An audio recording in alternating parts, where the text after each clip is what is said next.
There is nothing wrong with your screen. Do not attempt to adjust the picture. We are controlling transmission. We can roll the image, make it flutter. We can change the focus to a soft blur or sharpen it to crystal clarity. You are about to experience the breakdown and review of The Outer Limits. Please subscribe. And welcome everybody to the Geeking Poetic channel. I'm your host Larry Roberts, and we are back with another installment of our ongoing review series for the old 1960s classic wonderful TV show known as The Outer Limits. For any of you that have been here before, thanks for coming back, and if you are new here, then please consider not only giving us a like, but subscribe and hit that bell below so that you know when new Outer Limits content is coming out, as well as all the other things we feature here on this channel. So in today's show, we are looking at Episode 8 from Series 1 of The Outer Limits, known as The Human Factor. The original date of this episode was November 11th, 1963, and I gotta say, every episode of this show so far has still managed to be very timely and relevant in a lot of ways to things that we get scared by or we talk about or we're concerned about even in modern day. And I'll tell you, The Human Factor is no exception. So the episode starts with a cold opening of seeing two gentlemen sitting at a table with a computer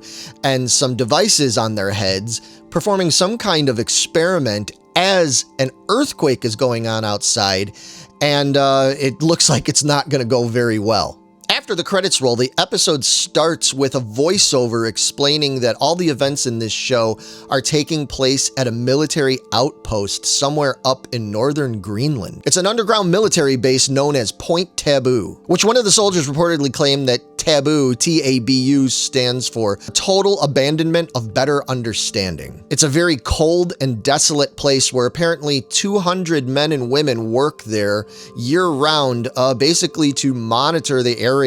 At the start here, we see some soldiers dragging a box through the cold weather inside the base, and we find out very quickly that what they are dragging is actually an atomic bomb. Officer Giles is there explaining to the other officers in attendance exactly what the bomb does and how it operates. Everybody's paying attention except one man in particular is paying very close attention, and that is Major Roger Brothers, who you could see right away has something going on. He's not doing well. He immediately starts screaming and yelling to Giles that he needs the keys to be able to activate that bomb, that he has to blow up the strait. But before anybody can really react to him, suddenly an earthquake happens. There's all sorts of falling ice and rocks going on outside, and that stops everything dead in its tracks for the time being. Major Brothers ends up running out of the base, out into the cold, but as soon as he steps out there, he sees something coming towards him, some sort of icy monster apparition that he is terrified of. And as it comes towards him, he retreats back inside the base. Now, elsewhere in the outpost, a scientist named Dr. James Hamilton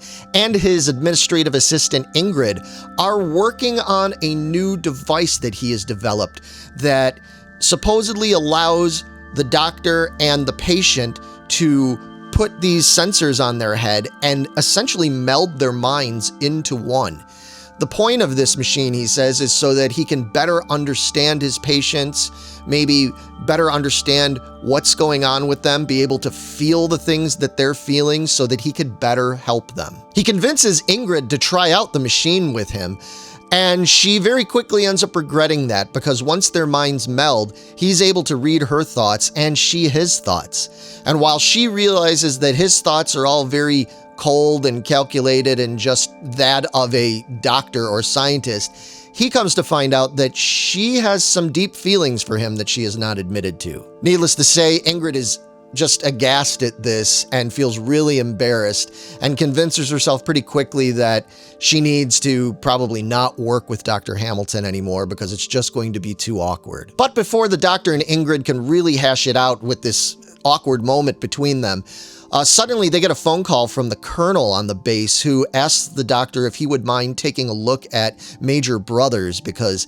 he's just behaving completely erratically, and he keeps telling everybody not only that he needs to blow up the base, but also that he keeps seeing some sort of icy monster. The doctor agrees to see Major Brothers, and after talking with him for a few minutes, he comes to realize there's definitely something going on with Brothers and his very fragile mental and emotional state. When Brothers questions Hamilton whether or not he actually believes him or not, Hamilton says, "Yeah, I do believe you, or at least I believe that you believe it, that you saw something. There's something going on with you, and if you wouldn't mind, let me do this mind experiment with you and see if I can get into your head and figure out where this is all coming from." And so Brothers agrees to the procedure, but unfortunately, just as their minds are about to meld, another earthquake happens, and this time it ends up causing the machine to go a bit haywire. Both men are knocked back, but when Brothers comes to regaining his consciousness, he sort of realizes quickly that it's not his consciousness that he's regaining. It is the doctor's consciousness that is now inside of his head. So essentially, now, in a Freaky Friday kind of incident, Brothers is now Hamilton, and Hamilton is now Brothers. And unfortunately, before the doctor, the real doctor, can come to and try to fix the situation, Brothers as Hamilton ends up calling for the MPs and suggests that they take away Brothers, who is actually the doctor in his head. Follow me if you can, because this does get kind of convoluted here. But essentially, Brothers realizes that in the guise of the doctor, he can probably do all the things he needs to do in order to pull off this crazy feat he wants to do with blowing up the strait. Needless to say, when the doctor comes through, he's trying to explain to them that, no, there's been this mind swap, and of course they're looking at him like he's crazy.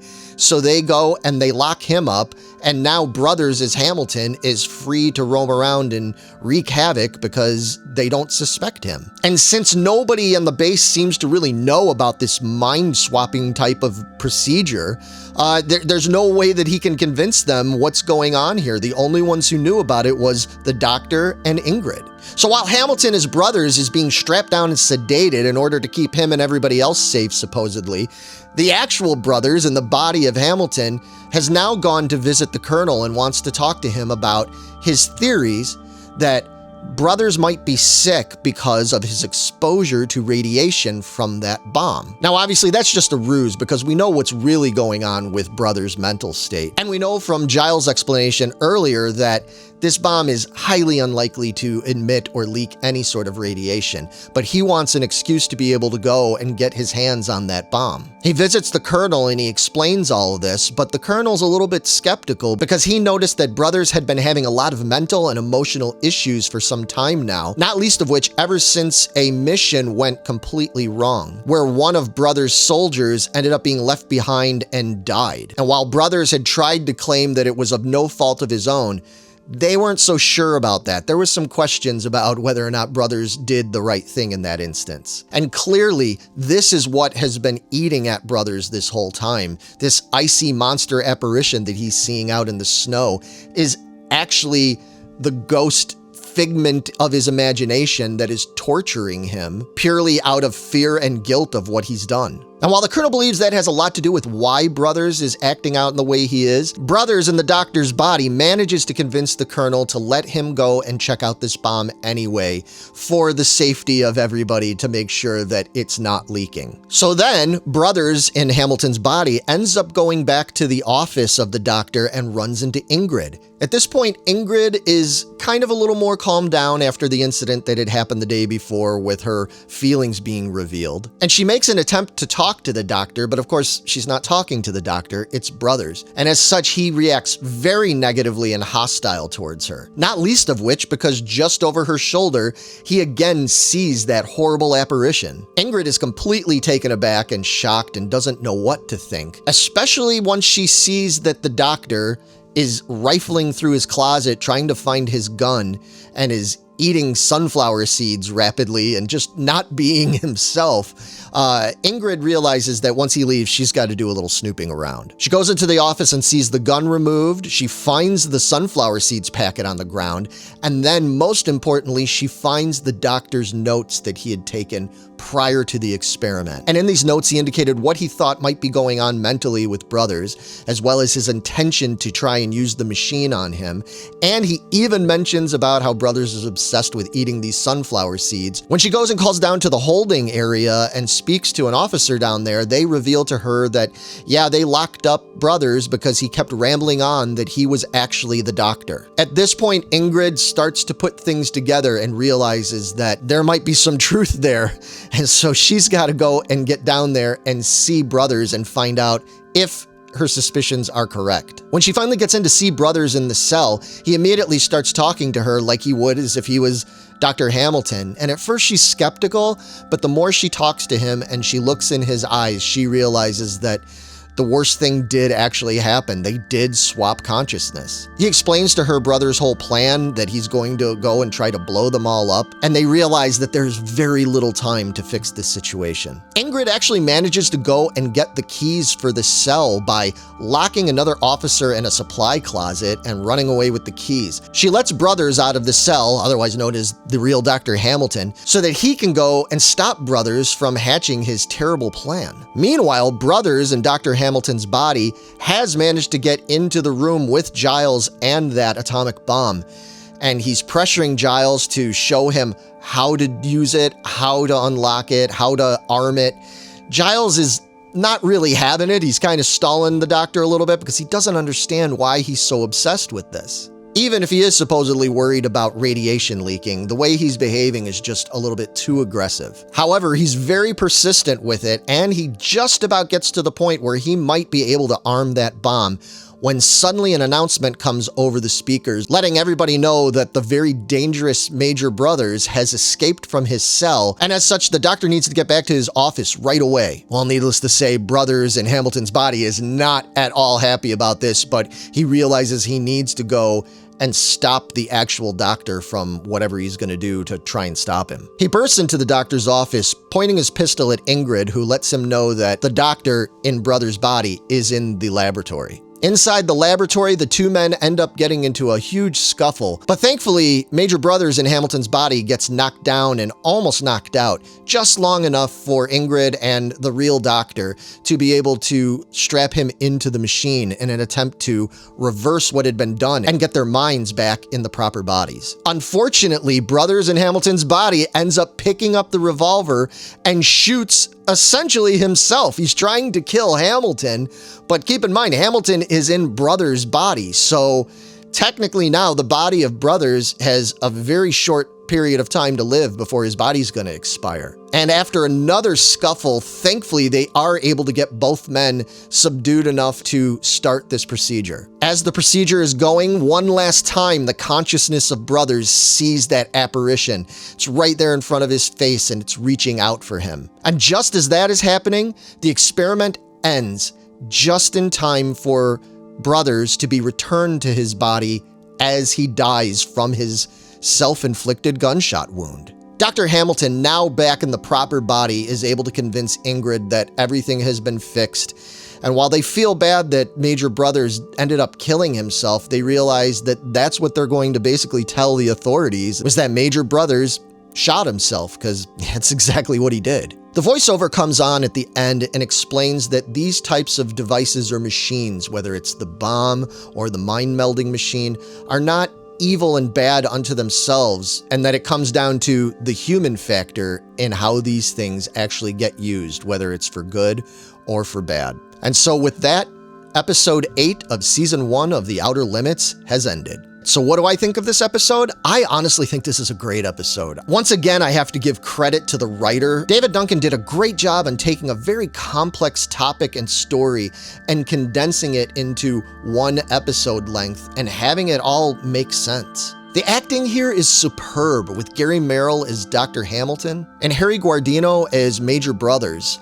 Both actors really did a great job here because, I mean, essentially they had to play two roles. Each one of them had to play both characters, and they had to do it in a way where they were similar enough to each other that it was convincing. And I gotta say, I thought it was very convincing. And of course, you've got Sally Kellerman as Ingrid. She's always great. And with the supporting cast of Ivan Dixon and Joe DeSantis, I think this was just really well cast. Everybody did a great job at playing their parts beautifully. Now, while this episode might not come off quite as creepy as some of the previous episodes, I do think it makes up for it in just the pure tension and nail-biting nature of the story. Honestly, I felt really tense watching this again, even though I was already familiar with the story. All the way up to the very end, you're on the edge of your seat. It's a nail-biter. You don't know what's going to happen. They did a really, really good job of building up that kind of desperate tension. And that creature apparition is just creepy enough to give you bad dreams. I think they did a really good job at convincing you to feel how brothers felt. And it really encapsulates the kind of horrors that can go on in the mind, especially when you're feeling so isolated, not to mention riddled with guilt and having to spend all your time in this like icy tundra. And once again, this show just exemplifies how timely and ahead of its time The Outer Limits was, because there are so many themes and things happening in this episode that even today you can relate to, and relate to some of the things that are still going on now, making the episode not only entertaining but relatable and relevant even today. Overall, The Human Factor is a very solid episode with great writing, great acting, as always, fantastic cinematography, really effective shots and special effects that make this one that I definitely recommend you check out. It's really full of a lot of tension and great shots, and yeah, I don't think you'll regret it. And that's it for me. I will be back as soon as possible with a review of the next episode, episode 9 from series 1. Let me know what you think. Do you like this episode? Do you remember this episode? Do you think it's not one of the better ones? Like, I think it's great, but let me know in the comments your thoughts on this episode. Again, if you haven't subscribed, please consider subscribing. We also have a Patreon, and we've got thanks, anything you can do, but more than anything, thank you so much for just watching our channel and checking us out. We'll be back soon with more content, so enjoy your sci-fi, and I'll talk to you soon.